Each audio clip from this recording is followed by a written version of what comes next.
আপনি আপনার এই যে জিমেইলটাকে ওপেন করুন।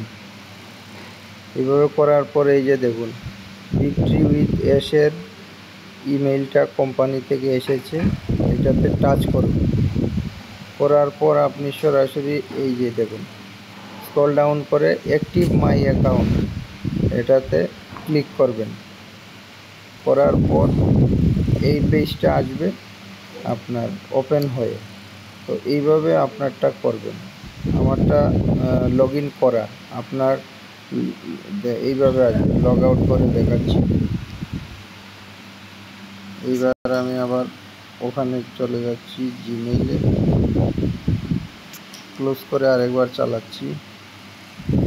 জিমেইল ওপেন করুন, ভিক্টরি উইথ অ্যাশে ক্লিক করুন, স্ক্রল ডাউন করুন, অ্যাক্টিভ মাই অ্যাকাউন্ট ক্লিক করুন। করার পর এই যে দেখুন এরকম পেজ পাবেন লগ ইন করার, আর আপনার চলে আসবে সাকসেসফুল। তারপর লগ ইনে ক্লিক করে এখানে আপনার আইডি পাসওয়ার্ড যেটা দিয়ে ক্রিয়েট করেছেন দেওয়ার সাথে সাথে আপনার ওপেন হয়ে যাবে। এইভাবে আপনারা প্রত্যেকেই এটা করুন।